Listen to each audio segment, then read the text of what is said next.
I think we need court reform all around. Why do these fools get lifetime jobs? Again, yes, like it's part. for like a lifetime. Nobody gets a lifetime job.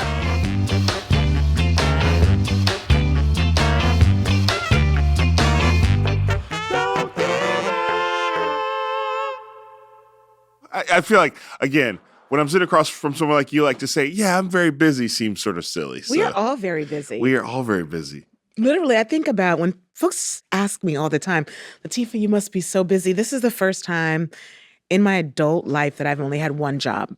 I've always had multiple jobs. I wasn't working in the nonprofit sector, and I was on boards, or I had other initiatives that I was starting. And so I have one office, I have one job, and I have 780,000 people that I work for. But it's kind of nice just to be drilled in right now. I like that you know the number. Oh, absolutely. I'm a data person. Yeah, okay, 780,000. That's, just to be clear, so that means because you're a congressperson who represents, that is Oakland, Alameda, and Berkeley? No, let me start it off. Okay. We got Oakland. That's kind of, in some ways, it's the centerpiece. Thank God we love the town.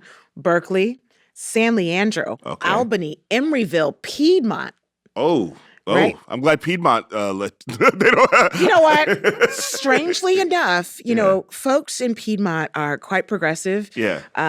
And, you know, they've made a choice to be here. They could be, you know, in San Francisco. They can be in the South Bay. Folks chose Piedmont. They wanted to be in the mix of things.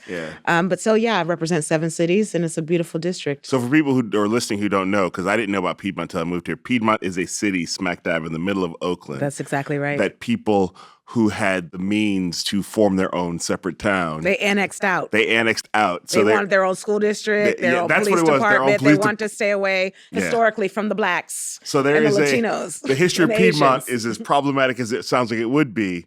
But now there are many people in Piedmont working to actually tell that history accurately and also to unproblematicify Piedmont. I think that's right. And, you know, they vote majority Democrat. And I've done a lot of work there with their mayor. And they have a wonderful Martin Luther King celebration every year where we try to bring the fire and not just the painted king that most folks think about.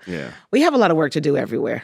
That's for sure. And for me, I know Piedmont is whenever I'm in Piedmont, people who live there are like, oh, do you live here? I'm like, no. Like, no. I mean, nothing against you, but I live in Oakland. But just passing through. They allow me to, or I'm coming to they have a lot of, like, they just did the Play Like a Girl Day in Piedmont where they have all these sports we go every year. They have basically sports set up for girls to try different sports from like my 7-year-old tried fencing, parkour, basketball. So it's called Play Like a Girl. It's a great festival. Shouldn't all cities have the tax base to be able to do amazing things with young people and their families and our elders and our disabled? I mean, I actually do get inspired when I'm in very wealthy spaces because I'm like, our folks deserve this. Yes. Wonderful childcare with credentialed teachers who make enough to be able to live 15 minutes away from their homes. I mean, what folks have, what the school district has, and in Piedmont, you know, the kids in West Oakland deserve that. And that's part of what we're working for. For sure. Man, when I thought I'd invite you on the podcast, I never thought we'd talk about Piedmont this much. It's always a surprise, which I'm happy to, but it's the district and everybody, I don't care who you are, what you look like, who you vote for. I love being able to say I work for you as a public servant, but also like as an organizer, as somebody who's come from the mud. Money doesn't equate all the time happiness. And, you know, my parents grew up, my mother particularly grew up in the South without running water. When we're talking about the Voting Rights Act and we're talking about Jim Crow, my mother was born and raised in Malvern, Arkansas, where they literally had an outhouse. So this stuff is not abstract. Real poverty, but also real prosperity. Everyone in between is screaming for somebody to represent them. It's so funny because I'm glad you brought that up. And it's funny, this isn't really the official start of the podcast. We're recording all this, but you just make me think about all these other things. Because I think people think, like you say, your mom grew up in an outhouse without indoor plumbing. Because a lot of that footage of people from that generation is in black and white. I thought it when I was a kid, but even now, my kids, it seems like it's from 1,000 years ago. It feels like that. And like as I always say, Martin Luther King Jr. could still be alive. Absolutely. He'd be like, 97? But that's not the oldest person you've ever heard of. You know, he could be a 97-year-old man. He could have an iPhone. You know what I mean? So like all that stuff we see in black and white footage is basically yesterday. I mean, I've met your beautiful mother. Yes. do you have? What year was she born? She's born in 1937. See what I'm saying? Yeah. Mother. Yeah. That's not great-great-great-great-grandmother. Nope. Your mother was born in a segregated America, for sure, where if her father wanted to vote or if she wanted to vote at 18, depending on where she was in the country, she would have to stand at a desk and guess how many gumballs were in a jar or recite the preamble to the Constitution on site. There wasn't a real democracy before the Voting Rights Act was signed into law. And so what we just saw a few weeks ago in the Supreme Court was a direct betrayal on all of that work. We're not talking mom being 7 generations away. That's your mother. That's your baby's grandmother who was born into an apartheid U.S. So we ain't far from that. In fact, in many places around the country, in Alabama and in Georgia, for instance, there was state law put on the books that voting spaces needed to, we're talking about redistricting, which is really complicated, but it's not really that complicated. Where you could go vote in many districts in the South was changed at one point. And in Black neighborhoods with less staff, with less capacity, so there was like lines out of the door that would stretch 3 hours on voting days. And then cities and counties created laws where you couldn't give those people water who are waiting in scorching hot temperatures to vote. Like this has all been the plan for so long, and we know that. But we can't back down, not even when they gut punch us. So happy to be here. Happy to be here. I think we wrapped it up. I think we got everything I need. So first of all, it's funny. So my mom was born in Indiana, which is like, people don't realize that. My mom always says, like at one point had more people, government officials who were admittedly in the KKK than any other state. So Indiana is like the secret South. It says it's the Midwest. It's really the South. That's right. And my dad lives in Alabama, was born and raised in Alabama and still lives there. So you mentioned 2 things that I have direct connections to. So now we're starting. Let's go. Let's go. We're going to use all that, but now we're starting. So I'd like to start by giving people their flowers. Yes. Which is so easy for me to do for you.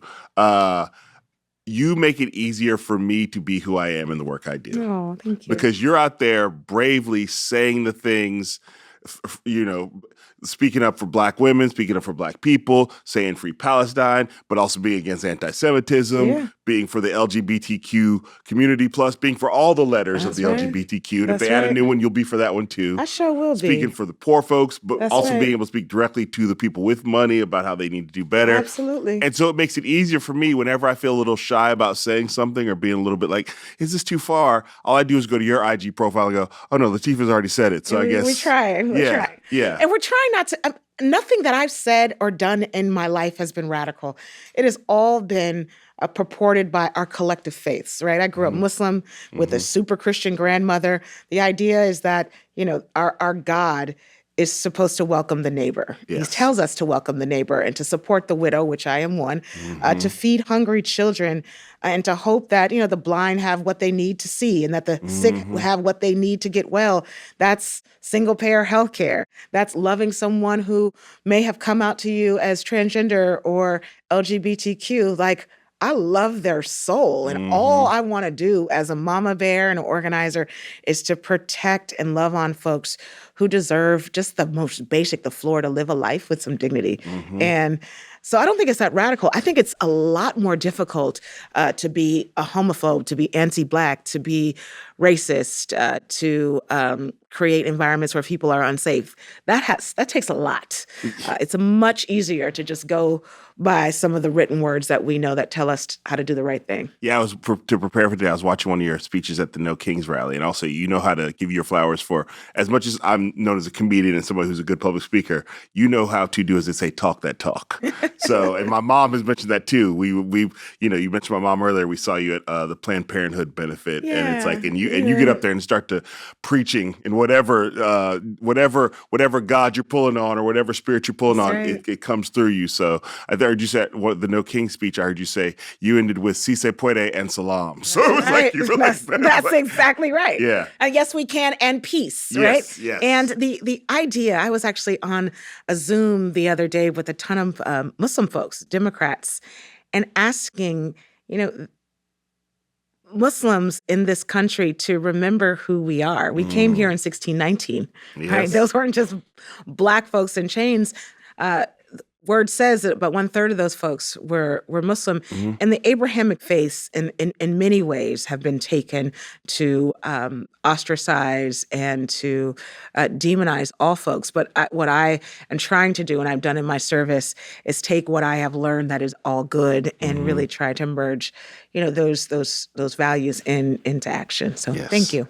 The other thing I say is you've always been so nice and kind. Not that I would expect you not to be, but like Juno, who we talked about, who painted this picture, feels like she knows you because she's been in the same room as you, and she just feels connected to you in a way that, like, I didn't grow up feeling connected to any politician in my life. Now, and no politician was trying to connect with me. I've seen you do it with other people who weren't my kid, that you have a way of connecting with people when you're in the room that makes those people feel like I'm actually talking to a person. I'm not talking to a representative of a person, I appreciate that. I mean, every day I have to remind myself, oh my goodness, I'm in public office. It's so awesome because, I was that kid who would, on Martin Luther King Day, remember when it came Martin Luther King Day? Yep. And you got to stay home and you got to watch, the Martin Luther King biopics that were not done very well. It's pre-Ava DuVernay's Selma. Yes, I would always want to be King or Rosa Parks in the plays. And I had a book about Malcolm X at a very, very young age, and his pilgrimage to Mecca. And he talked about, the fierceness of wanting to be a deep agent of change and to call out white supremacy and to, call out misogyny, to call out all of these wicked things, the addiction to wealth. But Malcolm was very clear about being kind to people. And, studying for so many years Maya Angelou, I remember the first time I read I Know Why the Caged Bird Sings and learning about how she moved through the world as a victim of sexual assault, of rape, but also being raised by her grandmother. All of these literary folk and activist folk in my life have really brought me to this idea of, if you have an opportunity to be in a position of power, use it for real good. Yeah. I'm a mom. Yeah. I'm a mom first, and I started my career working with young girls on the streets in the Tenderloin, in the Mission, in West Oakland, young women who were hustling their bodies, young women who had served tons of time in jail, young women who had literally fought to survive. And to create that community that is still alive today, the Young Women's Freedom Center, I needed to create a community where people wanted to not only develop their power, but feel really good. And so, being kind is part of that strategy. Yes. Do you remember where we met the first time? I've known you for a very long time, but you were a big star. I'm trying right? to. I was a medium. I was on my way. I wasn't a big. I was like in a backpack, with some tore up Asics on or something. I don't know. I don't know if it was that, but we met at an event that put on by our mutual friend Dan. It was like an event for like lawyers who want to be good people. It was at the Constitutional Society, the American Constitutional Society. But come on, I knew you for so many years prior, and I love how you are just in the mud here in Oakland and in Berkeley and in all over the country. And then when you did that wonderful set show about Oscar Grant's mother and about his life. I just knew that I would follow you to the wheels fall off. I mean, I just talked to Morgan Fallon, who directed that episode. I was saying I was going to talk to you, and he just said how powerful you were. And that was before. I mean, when I met you, it was before you were on the BART board. I think maybe you were a candidate. I was running. You were running, and so I feel very much like. I met you, I was like, this person's incredible. I had no idea how I was buying low into this person. It was like, oh, I like Lateefah. She's great. Whatever she wants to do, I'm there. And then to see your journey and to see how your laser focus, I felt so lucky to have been there like before you would have taken off. And then, as you said, we did an episode of United Shades of America about defund the police. And I wanted to film it here in Oakland in the Bay. We filmed in Vallejo too. And Kat Brooks is in it, and to get you in there to tell your story, and also to have Mama Wanda in there to tell the story of Oscar Grant and Uncle Bobby, I just felt lucky that any of y'all agreed to be in it. You know what I mean? Because I sort of still see myself. Trusted you. I think maybe I understand that people trust me now, but at that point, I was still like, I don't know if these people think I'm going to do the right thing by them. So I felt very careful in that moment and very honored that all came together. It was beautiful. It was beautiful. And I remember being on the BART platform, and we pointed out the exact place where he was murdered. Mm-hmm. And it had been years, almost a decade at that time, not quite a decade, but almost. And Mama Wanda, you could just still see the deep hole in her spirit. You know, we went on to work together to name, the street outside Oscar Grant Way. And we got a wonderful artist here to paint a 30-foot mural of his face. I wanted, being on the BART, Bay Area Rapid Transit Board of Directors, I believe so much in accountability, and to put that young man's face 30 feet tall on a structure owned by a governmental agency that killed him, to me was part of that accountability. We have a long way to go, but everywhere that I am, I want to make a sizable difference in how we see ourselves. When I say ourselves, Black people. Yes. I will always rep everyone, all folk. Yeah. But as a Black woman, I walk in this skin, and holding the grief of that woman, even just for a moment, if you're ever able to be around her, you feel it. Yes. No, it's, and you should feel it.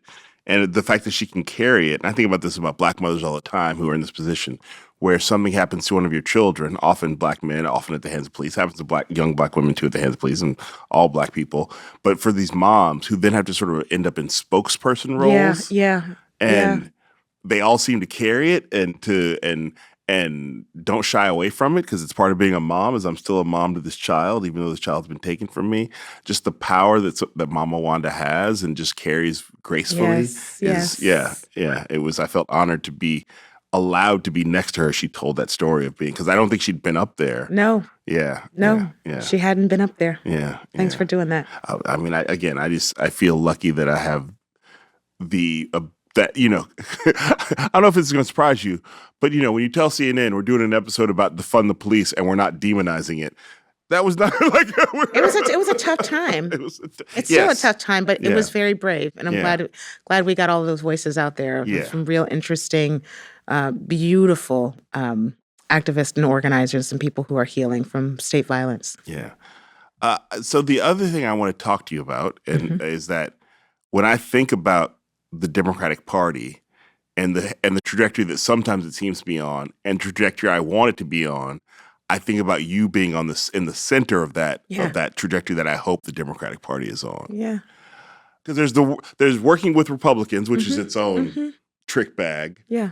But there's also working with Democrats, which is a trick bag unto itself. Yeah. Democratic leadership and the things that you say very easily, not all Democrats in leadership positions can say. The fact you say I think you said white supremacy a few minutes ago. Absolutely. That's not really a thing you're going to hear a lot of Democrats say. That's right. So talk about what it is to be a leader in this party and what you're doing to try to to be a loud voice so that your voice can be as loud as the other voices. Well, one of the things coming into Congress, I've been there for only a year and a half. Why haven't you fixed things yet, Lateefah? That's what I'm saying. What I'm saying, I'm working on it. Okay, I know you are. I actually don't feel like I need to have permission to represent the people of California's Great 12th District. I mean, again, it centers in Oakland. So I'll give you an example. Last week, we had a press conference on the Senate side of the complex. You have the House of Representatives, the big dome in the middle. You got to walk about 15, 20 minutes to the Senate side. And I'm on the Small Business Committee. Small businesses need a voice. That is very thoughtful. I said, sure, I'll do that work. We had a press conference. There's a new bill that I'm co-sponsoring that pushes back on the Trump administration's not wanting to provide SBA grants, small business grants, or loans to immigrants, green card holders. I'm talking about legal immigrants, right? And as research shows, immigrants open up more businesses. And hundreds of millions of dollars in this state alone. I mean, 40% of the businesses in California are operated and owned by immigrants. Okay, you can't talk about anything more American. Yeah. And so my colleagues, we were, again, espouting how horrible this policy is coming out of the Trump administration.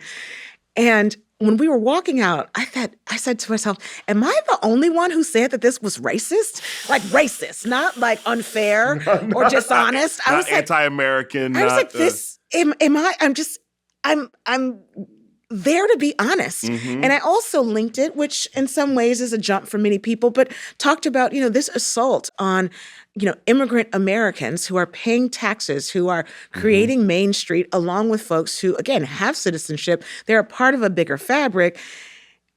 But this is not new. There was a time where African Americans, for instance, served in our armed services, and all veterans were promised what's now we refer to as a GI Bill, but not Black folks. We talked about the fact that, during the Civil Rights Movement, SBA type loans and grants were closed off to Latinos, what they just called Mexicans, Negroes, and Asian Americans. And so the idea to me that I have a responsibility to call a spade, but also to back it up. Yes. To back it up with the work. And we know things are bad, but people also want an affirmative vision. Listen, I'm a part of a party that is imperfect at best. But when I look over at the other, even with these bad eyes, I look at the other side of the aisle. Yeah. And it is literally the only 5 Black men in the Republican Party this year are all leaving. I just read They're that. all leaving. Because they all showed up and they MAGA'd. They did out. all the MAGA and they MAGA'd as much as. And Donald Trump said, "Thank you for doing that. We don't need nothing." You.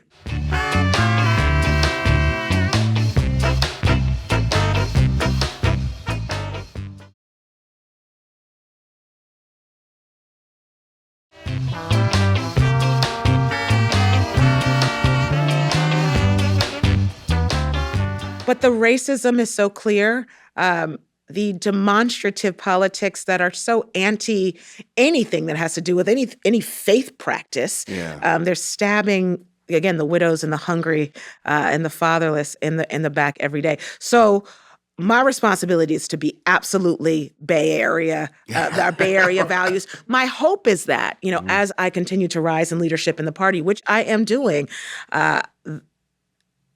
that I bring other folks farther a little bit to the left, not for the left's sake, but the idea that we would ever leave out a particular population out because they don't poll well will never sit with me. I know so many trans children, and they are babies, and they are amazing and resilient. I know so many folks who are disabled. I know so many elders who are trying to figure out, do they buy milk or do they literally have their nurse come 1 more hour a day? Folks are really struggling. So I'm going to always center those folks. I don't care what the polling says. That's the job of leadership.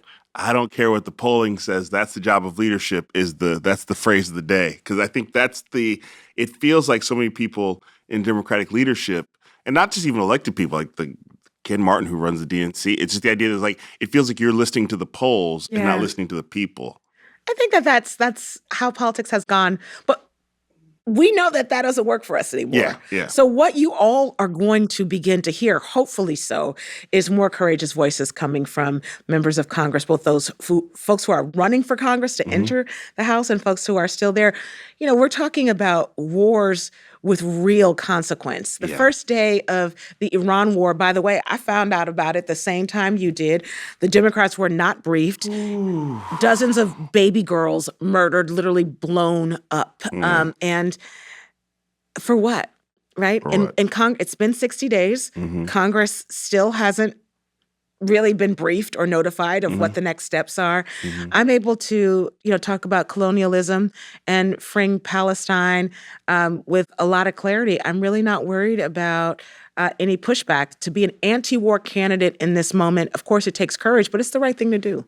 So were you always this person, or did you somehow come to be this person? Like, I know for me, I certainly raised by my mom, there was always talk about the civil rights movement and racism and white supremacy, but it was a very understandably a black and white paradigm at that point because my mom, we grew up in Indiana where there were probably other races and nationalities, but black people only saw white people. There was not a lot of, I don't know about what was happening in the Chinatown section of Indianapolis. But so I sort of felt like moving out to the Bay really sort of exposed me to lots of different types of people, lots of different identities, and then shaped me to be like, oh yeah, there's this whole idea of intersectionality that Professor Kimberly Crenshaw talks about. I think I understand it because I'm living it. So for you, did you grow up this way or did it come to you? I did. My family came from the South, like many families, Black families who live here. We are 2 generations or 1 generation from the South. And I'm so lucky that actually my aunts and uncles on my dad's side, including my dad, they were all radicals, Black radicals in the Bay Area. My aunt, Damira Ahmad, God rest her soul, she actually became Muslim and got, all the other brothers and folks in our family to take Shahada. So I was raised actually in the Deen. Damira was one of the few organizers to organize and launch the student strike in 1968. And so I grew up, in a family, in a community that was hyper political, and at a very young age, I started seeking out the words of Angela Davis, and I learned about the Move 9, before I was 10 years old. And, my dad drove a cab in Oakland, and I'd be in the front, and we would be driving around like it was just our car, and people would be hailing us down. But he's talking to me about, he had tapes of Minister Farrakhan on in the car, and on the floor there was How to Eat to Live, and I had a wonderful cousin who was a nurse. I will never forget. St. Francis Hospital was on strike. I was about 7 years old. She was SEIU. She had me for the day. My mother was in school at John Adams, studying to be pacemaker tech. And I'm on the line the whole day. And I will never forget, being outside on the line. I was 7. This is early 80s. And I was like, I want to do this the rest of my life. So I've always been seeking out opportunities to lift up voice. And, growing up in a political family, also, in the 80s, being surrounded in a community where all of our families were deeply impacted by crack cocaine, deeply. And so I'm playing with a friend one day. The next day, they're in foster care. Their parents are incarcerated or dead. Folks in my family, seeing it right up close, what addiction does to amazing people. The 80s were tough, but every day I felt like I was more politicized to want to stand up, one, for Black women who were completely maligned, during the drug war, and for the tens of thousands of Black men who were disappeared, knowing that when they got out of jail, they weren't more equipped to deal with the economy than when they went in. It's always the work that I wanted to do, and what a blessing to not have to change, because every single day I walk into the United States Capitol, same politics, same fire. I would imagine that walking into that building regularly like you do, that you can feel the history and the weight. And also as also the fact that you're one of few Black folks who walk through that door as an elected official. What is that like? What was that like the first day you walked through there, knowing that you were also that this was your job now? I had a conversation, a very similar one with Hakeem Jeffries, who will be the next Speaker of the House, the first Black Speaker of the House. And he reminded me of the pen. I'm wearing an Oakland pen today, but usually when I'm at work, I wear a congressional pen. It's a security pen. And he reminded me that less than 80 Black women in the history of this country have ever worn that pen, 80 out of 11,000 members of Congress. So I would ask all of your viewers to watch the Shirley Chisholm movie that was on Netflix. What I love about it, she's so clear in that movie, one, that she makes the same salary as, her bigoted colleague from the South, and that she has the same job and came in the same way that he did. The beautiful thing about this democracy, there's no such thing as, there's no affirmative action or DEI in elections. I got the same amount of voters or more than many of the folks that I'm working with. So I absolutely, maybe it's coming from California, maybe it's reading my whole life about freedom fighters like Assata Shakur or other women who just decided to take seats at tables that weren't built for them. I feel like I damn belong. And in fact, I also know that my intellect, my education, not just my self-learned education, but my education is on par and or even more than some of the folks that don't believe that I'm human that are on the other side of the aisle. I go into what's called Statuary Hall, and there's an Emancipation Hall, and you'll see these oil paintings, both that are inspiring and some that are extremely troubling. Pocahontas being baptized, right? Or, again, statues of king and statues of leaders who have led for us to be sitting at this table. Yeah. So an immense responsibility to be serious. You're not going to really see me making no crazy TikTok videos. And I'm not doing that. You're not. I'm not even on CNN a lot. We're saying, no, we're not doing the MSNBC. So we're really trying to serve our constituents, trying to bring money home. I'm trying to have hard conversations. I'm organizing in the Capitol. And I think you also had the challenge of and I know you're aware of this. It's not like you're seceding a congressperson that nobody cared about or knew about, or that you're not just just some long time serving, just somebody was taking up a chair a chair that didn't have a lot of opinions and hasn't left a legacy behind, is now also still around. You're seeing this person in Oakland every day. Can we talk we're texting and talking every day. So let's talk. For those who may not be aware, what was it like, and who is Barbara Lee, and what was it like to succeed Barbara Lee? I was with Barbara Lee last night, actually. I love her so much. It's a deep, profound love that I have for the spirit of a woman who is almost 80 years old, and she's finer than anybody you know. Let's just be clear. She's suited and booted. Yep. But she spent 30 years in the United States Congress and about 20 before that working as a staffer for Ron Dellums. And that leadership model of being in the mud and then ascending up, it takes work. And it takes a lot of energy, a lot of clarity, a lot of study, and a lot of faith. As she left Congress and I was still running, she kind of passed the baton to me, but I had to earn these votes. She endorsed me. We sat for days and days just going over what we call her orphan bills that were still in the ether, and then looking back on her timeline of 30 years from urging the United States government, the administration under George Bush, to give literally hundreds of millions of dollars early on in the AIDS epidemic. That was Barbara Lee. That's the reason why now we know in the next 20 years, HIV/AIDS will be a chronic disease. She was one of the lone voices pushing that dynamic forward. We also know her as, of course, the single and only vote post 9/11. To go into what we knew have been an endless war. Yeah. She got death threats daily, and that's before there was sort of any organized metrics to keep members of Congress safe. She took it on the chin and continued to work, but again, aligned her faith in that vote and every vote that came after, that we don't want to be the evil that we despise. The last thing I'll say about Miss Lee, she reminded me yesterday. She was like, "Where are we on all my Africa bills?" That's great.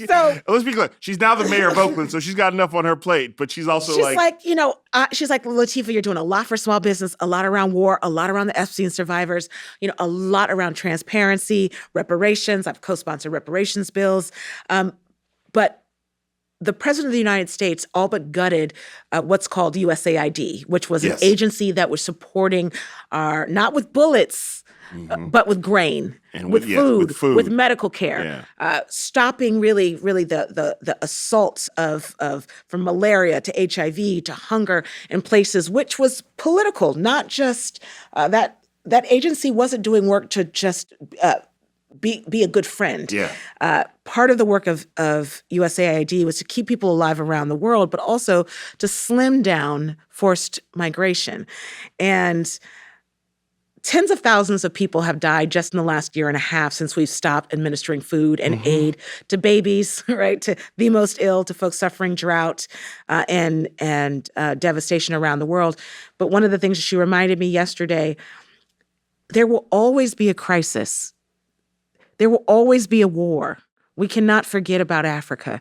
And, I'm just so thankful that I have every day a mentor who literally decided after 50 years in government writ large that she still wasn't done, that my city, Oakland, California, deserves healing and a leader who's ready to wake up every day and go to bed very late. So if you can get you a mentor, I know I have a wonderful one. I mean, you certainly do. And I think that for people who don't know, Barbara Lee, after she was done being a congressperson, and she could just say, okay, I'm ready to retire and put and lay my burden down. And she decided Oakland needed help. And I feel like she has been, it's funny to say this about somebody who's, like you said, is almost 80, but she's a breath of fresh air. Yes, she is. Just because it feels like so many people, I think, who are mayor of Oakland, I think there's a suspicion that they're using Oakland as a stepping stone to the next place. That's right. And Barbara Lee don't need to step nowhere. That's exactly right. She did not run for office for power. No. Right? No. Or prestige or another article. She's been there and done that. Yeah. I think the city needed someone who understood the clunkiness of governance. And the fact that she's working on potholes and dumping right now after, again, changing the way that we view foreign policy in this country.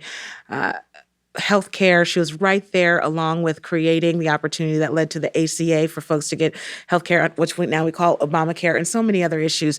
But she has been a public servant from the very beginning. And how people experience their politics is typically when they get out, from their door, they drop their kid off. Is there a pothole? Do the lights work? Was my neighbor murdered? And she gets that. Yeah, yeah. While we're talking about her as the mayor of Oakland, one of these things the podcast is supposed to do is to sort of explain Oakland to those of us to those folks outside of Oakland. What do you love about Oakland? Why has Oakland got such a special place in your heart? So my family came here in 1941, and half of the Simons were in Oakland, the other half in San Francisco. Wow, that's a family, Hatfields and McCoys a little bit. Yeah. Folks settled, over here. But what we now call Mills Mount, which at that point was half Irish, and it was very segregated. East Oakland wasn't always a Black community, right? And migration changes things. And my other side of the family was in a little community called Fillmore in San Francisco. And Fillmore, but it came to be known as a historic Black community. It is a historic, beautiful Black community. Black cultural hub of San Francisco. And I started organizing in Oakland around 95, 96, around Prop 21 and 187 came before that. These were horrible initiatives that came down from a Republican governor. I started doing a lot of work with community organizations, other Black groups. I was a teenager as well. And I loved Oakland. I love San Francisco. I did a lot of work there, in jails, on the streets. But something about this beautiful city. In the middle of the city, we have our lake, right? And then, in 15 minutes, you can be in the Redwoods, every kind of food you can imagine. And it's just people hustling and struggling to be. On the weekends, you see folks from the four directions, from all over the world, but they live here and they're just out with their families. Oakland's a city of struggle. The Black Panthers gave our beautiful city it's a lot of its international notoriety. But we are a region of radical thinkers that believe in human rights and free speech and brown and Black life living. And there's something about the music of the streets, literally, the culture, the artists, but also the movement leaders here. They keep you honest. I did almost 13 or 14 town halls last year, and folks give it to me straight up, right? I don't have to worry. The calls into my office, even when things are good, they know how I'm going to vote, but folks are so active here because we actually want to be a community where people can, learn, work, play, and live. And I just love it. If you haven't been to Oakland, you have to come to the town. It's nothing like it. Yes. No, agreed. Thank you for doing that.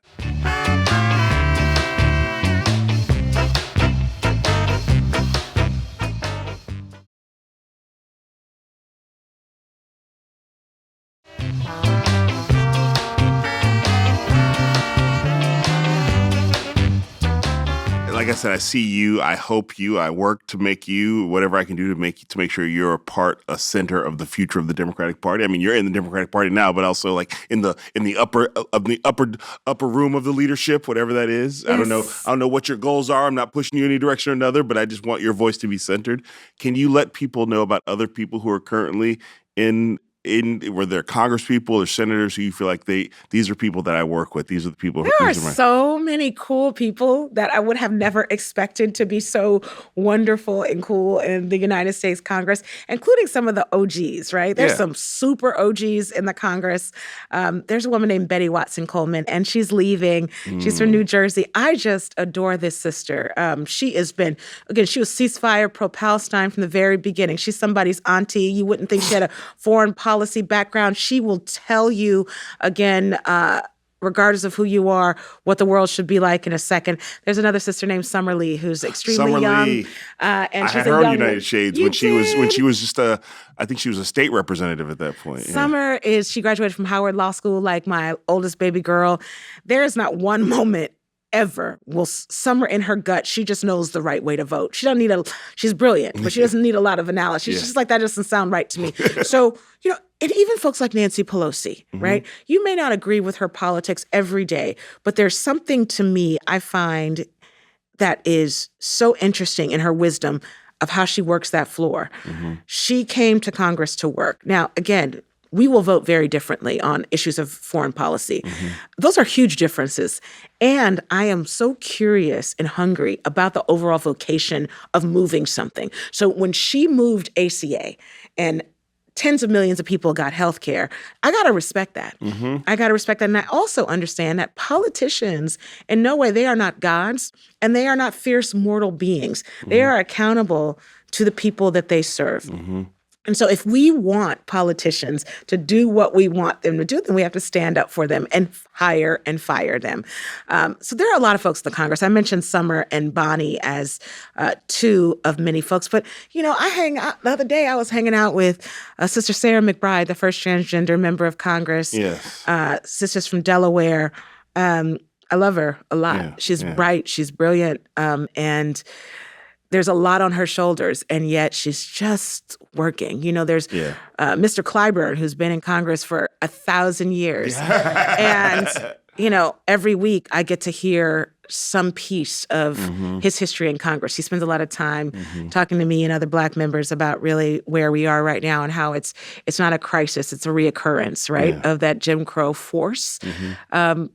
I'm happy to be there. But locally, there are so many folks. I was with the mayor of Berkeley, Mayor Ishii, Japanese sister, who is just so kind and conscientious, and watching her lead and govern.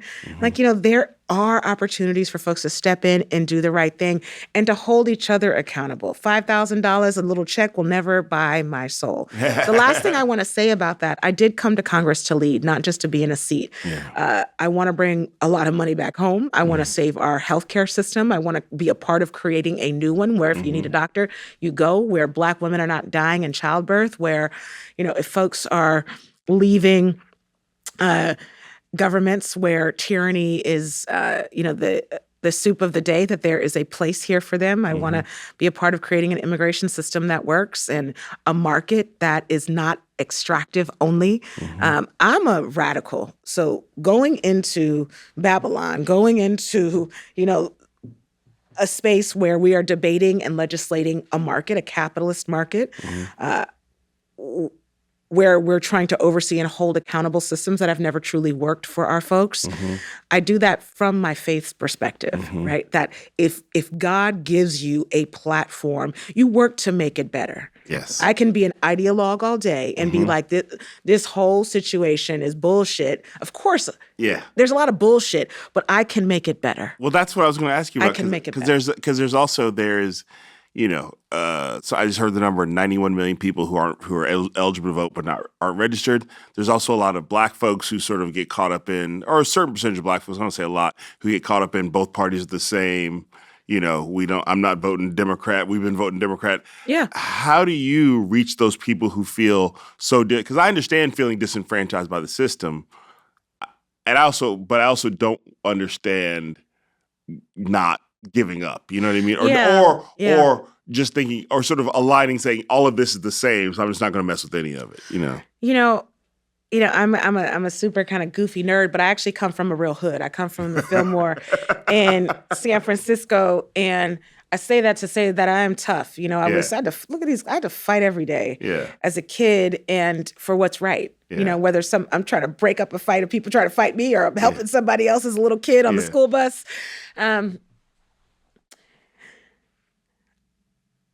Our folks can't be on the sidelines. That we have to, and I want us to, invite ourselves to creating a party or a democracy where we are in the front. And so I don't care if it's a third party. I'm also very close and working with the Working Families Party. Yes. They're killing it. They're on the doors every day around the country. And they're like an alternative party that actually gets people elected. They do. Yeah. And I was endorsed by them and they helped get me elected. Why I brought up the fighting piece. There are promises made in the Constitution to the people who step on the soil of this country. Mm-hmm. And are you just going to let folks control all that we have worked for, including our tax base, how our schools are run, what poor people are allowed to eat, who goes to war and when? I just say, hell no. Mm-hmm. Like, I'm a mom. I buried my husband who died of cancer. I'm raising 2 children by myself. I am not wealthy. I'm one of the few people in Congress. I don't own a house. I rent on, by the way, a very loud street these days. Lord have mercy. You talk to the mayor. I'm like, whoo, goodness. We need to there needs to be a lot for folks who are struggling. Yeah. I believe that you have to hold people to account. Mm-hmm. And so if I'm going to hold the Constitution to account, if I'm going to hold the Republic to account, it's not just about making the Democratic Party better or making the Republicans eat their words. It's about ensuring that a child with cancer in her second stage of her clinical trial, that the funding continues so she can live, right? It's like, I don't really care if the leadership of the Democratic Party, they're going to vote yes on more weapons to countries that won't stand in front of the United Nations. I know what I'm about to do. Mm-hmm. And my vote is as good as theirs. Mm-hmm. And if I can continue, again, being honest about where I am, where we are as a country, where we are as a district, and push against the leadership of whatever party when they're not doing the right thing, I'm doing my job. Mm-hmm. And so I don't want to be an organizer or a legislator that is just menacing about what we're not going to do. Mm-hmm. I have been effective because you move with heart. Yeah. You move with heart. And so, yes, I meet with people every single day who don't believe that I am human or that the people of the Sudan deserve another chance or that the folks in Palestine should live in their homes in the West Bank. But that's my job, is to be across folks where we duke it out, using diplomacy instead of guns, instead of wars. And I'm so proud, actually, to be a part of a party that is pro-choice, that is wrangling with its own morality in this moment. Mm-hmm. And I'm hoping that I am on the deepest side of that moral curve. All right. So I can't let you go without talking about the Supreme Court. So there's so many things to talk about the Supreme Court. I am just, when you just say it, I'm so pissed off. Yes. It's so devastating. Continue your question. Right when you said the Supreme Court, I don't even know if but and like they started gutting the Voting Rights Act, I think in 2013 was the first. Yep. And then, but to this next step, which really guts the Voting Rights Act, it is so anti-American. It's so racist. It's so pro-white supremacy. Yes, it is. It's so all these things. How did it feel, and what do we do? We tell the truth. We tell the truth. We cannot depend on the court right now to keep our people safe, to keep our environment safe, to keep the air safe. It's important that we know that. So, like, defining the problem, the Supreme Court, it's not the Roberts Court. It's the Trump Court, okay? And the Trump Court is hell-bent on bringing us back to a Jim Crow South. It's hell-bent, and it has taken the bodily autonomy away from young women and girls in terms of their abortion rights and their reproductive health rights. The administration is extremely clear on how they view women and disabled people. Okay, so now our North Star. To me, there's a couple mechanical ways that we can move forward. Let's agree that we either need to expand the court, not just because we don't agree with what they're doing. I think we need court reform all around. Why do these fools get lifetime jobs? Again, yes, that part. It's for a lifetime. Nobody gets a lifetime job. That part. When you every day, and they've been showing, not just with the decision to gut the Voting Rights Act, but day after day, they are maligning Americans and folks who are on the margins. Where's your evolution, right? Mm-hmm. If the president of the United States has to run every 4 years, they get to put in place folks who have no accountability system. And again, I think our Constitution has always been up for revision. That's why we have the Yes. amendment structure. Yep. And so I'm hoping that we can expand the court and that we find new ways to hold the Supreme Court accountable. They are leading this country into the mud. But listen, it's not enough to just say, the court is horrible, the Trump court is horrible, the president is ridiculous, the Democrats are they're out of touch, the Republicans are Klansmen. No, there's over 20 states right now where women can't access the right to abortion. Yeah. We have to create underground railroads. We have to ensure that our college and universities, we're holding our presidents to account to say, stop sending the names of protesters to this evil DOJ, from the courts to every single department within the administration. And I'm clumping the courts, even though they're supposed to be a dual form of government. Yeah. They're run by the Trump administration. Sure. I don't think we stop. I don't think we stop our organizing. I don't think we stop caring for our folks. We will hopefully, you and I and our children, be here on Earth when we get this republic right. There has never been a time where Black folks have said, oh, we can chill, things are okay. Yeah. Never, ever. Whether you be Democrat or Republic, if you're on the right side of humanity and the republic, you'll continue to try to make government better. Remember, this is an experiment. This republic is very, very young, and we have to keep pushing it to hold itself accountable. Shining a mirror to it is the job of not just the elected, but of the citizen. The most powerful thing you can do in this country. I mean, the floor last week in Congress, just a couple weeks ago, I should say, there was a war powers resolution on the floor. It lost by one vote. One vote. It would have not ascended to the Senate. And this war in Iran might have been stopped in its cold feet, but one vote. Elections have consequences, so we do need to vote. Okay, on that token, on that point, give the people watching some homework. Oh my God, so much homework. You talked about your high level of education, so Professor Simon. Let's talk about that high level of education. Listen, it took me 12 years to finish undergrad, and so I'm paying that. Every month, I'm looking at that one bill, and then the second bill, I got a policy degree from the University of San Francisco, and that was just 2 years ago. I spent my whole life, I feel like, in a classroom, right? Okay. And all right, Professor, I've got to get that PhD at some point. I love sharing ideas. The homework to me: turn off your TVs. Okay. I stopped watching the news. Oh, you stopped watching the news. I read it now. Okay. I read it now because the infotainment of the 24-hour news cycle, it ain't cool. You don't know. It's so much conversation and dialogue and less analysis. And I feel like the homework should be, in this moment, again, understanding what's happening in the world. Still, our local papers, there's few of them, but they're good. You can read those on your phone. But the infotainment will drive you crazy. The 24-hour news cycle, it's more opinion than fact these days. I think the most important homework to do in this moment is to get ready to vote in your next primary.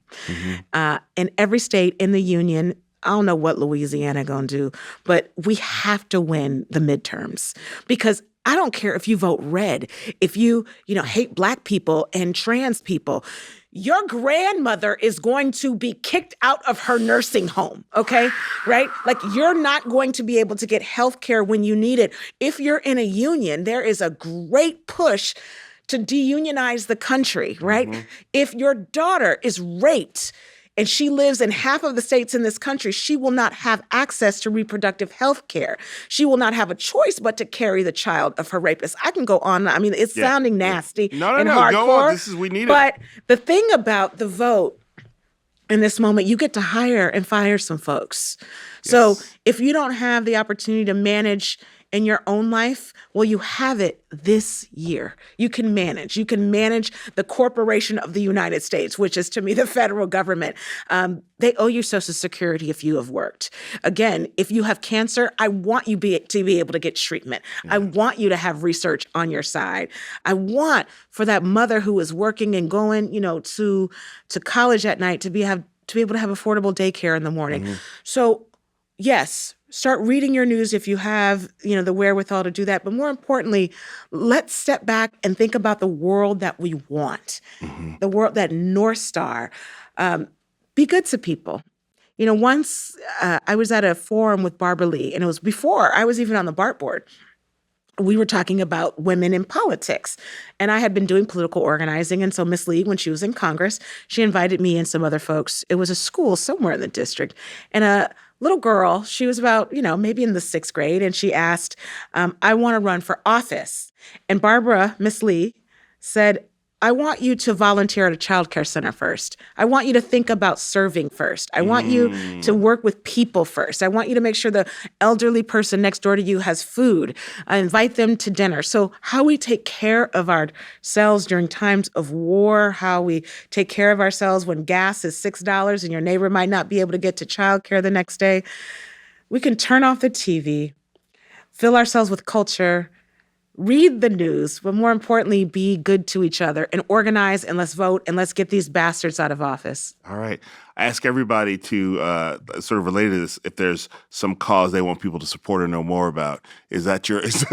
Okay, so here's what I really realized in my own advocacy that I could do a better job with. I've been working on criminal justice reform, education, again, poverty work, trying to get more people involved, again, in the voting process. I mean, you name it, working at the intersection of disability justice and transit work, things that have really sort of fed my heart. But, during the shutdown, I started doing work around food insecurity and spending a lot of time at the food bank. Yeah. And going around the city and seeing all the distribution spots where folks are taking food, bring them to community organizations, and seeing the lines of folks lining up for fresh food and vegetables in my district, in one of the wealthiest regions in the world. Yep. We have to take care of each other. Yeah. So when I can pick a number of NGOs that are all doing great work. Sure. Go to those NGOs and volunteer, and we can give money. But even in these times, folks are sleeping on the concrete and standing in line, in the bread line. And our food banks are one easy way where you can volunteer and really support folks in your community. But let's take care of each other to fight back. So when we win, we have to have full bellies to create the world that we want to create. For sure. Yeah. So I've done work with the Alameda County Community Food Bank here in the Bay Area, and also I know FeedingAmerica.com will let you know where the food banks are in your area. So and they love a volunteer. That's right. They love you got to bag those carrots. Yeah. I was bagging carrots the last time I was there. My last question, this is an easy one. The podcast is called Who's With Me? Are you with me? I am with you, Kamau. I am with you all the way. Let's keep working. Thank you. This was great. I love you very much. Oh, and the last thing I got to say, I realized I didn't say this, and hopefully we're still recording. Thank you for saying my name on the floor.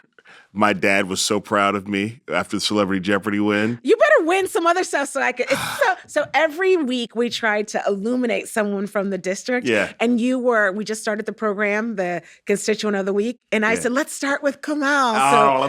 So it was awesome. The fact that happened, and I feel so honored. It's in the congressional record forever. But one thing I will say, you started off giving me flowers. I'm so happy that you stay here. You could easily be in the midst of LA, that you're raising your babies here, and your wife, you all coming out as a family all the time to all of these community and youth events. It's really beautiful. Like, to have you here with all that you represent. I'm so lucky. We're so lucky. Well, thank you. You make it easy. So thank you very much. Speaker, today I rise to address the House to celebrate my constituent, W. Kamau Bell, who won Celebrity Jeopardy. It's a pretty cool thing. Not only did he win Celebrity Jeopardy, as a constituent who's lived in my district in Oakland, California since the 1990s, he's consistently given back philanthropically to young people and underserved communities, again, for almost 30 years.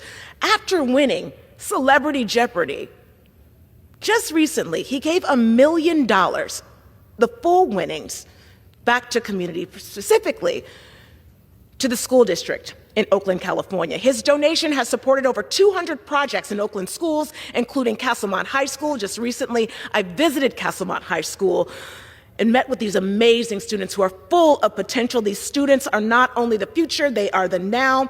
Many teachers across our school districts, in my district and throughout the country, are going out of their own pockets to buy support services for students and their own supplies. Kamau's philanthropic spirit will reduce that reality for our teachers, and I am so proud to call him not only my constituent, but a leading voice in the United States. Thank you so much, Kamau. So again, that was Congresswoman Lateefah Simon. An incredible conversation. I love that she's in my life. I love that she's in my kids' lives. I love that they feel like they know their Congresswoman. It's such an honor to know her. At the end, she talked about food insecurity. So the shout out to some organizations. If you're in Oakland, the Alameda County Community Food Bank, I've been there. It's an amazing organization. It's super friendly and fun to go there. Weirdly, you would think it might be, I don't know. I get nervous when thinking about going places new and volunteering my time, but they are easy to work with. So you can go to their website, accfb.org. And if you're in the Bay Area, you can sign up to go volunteer directly. Or if you're not in the Bay Area or you just want to donate some money, you can do that. Or if you're in the Bay Area, you can drop off food. But again, this is not just about the Bay Area. Also, you can go to feedingamerica.org to find out the food bank in your area that you can volunteer with or donate money or food to. There's no reason anybody should go to sleep hungry in this country. There's no reason anybody should wake up hungry and not be able to solve that real quickly. We have all the resources we need, but right now we got to help and do it ourselves until we get our government right again. So please support your local food bank and support this podcast. Shout out to the MK Lab here in San Diego for letting me record this here. Shout out to Skyline Studios in Oakland, where I had the conversation with Lateefah Simon. And shout out to Rabbit Grin Productions, who's producing this with me and my production company, Who Knows Best Productions. And also shout out to Pushkin Industries, who's put me on their network of podcasts. I appreciate it. Shout out to you. Please do the thing I've seen people do on YouTube forever. I've seen people say this for a long time. Like, subscribe, share, rate, thumbs up, whatever you got to do. And if you're rating it on a star system, just give us 5. It will just help us boost us through the algorithm. You can be critical in the comment, but just give us 5 stars. We're getting better at this, and the guests coming up are amazing. Next week, we have actor Ted Danson, and I'll give you a little preview. He tells a story from his past that some people only found out very recently, but he retells a story from his past about his most controversial moment. It's an amazing episode. Check it out. Thank you. Are you with me?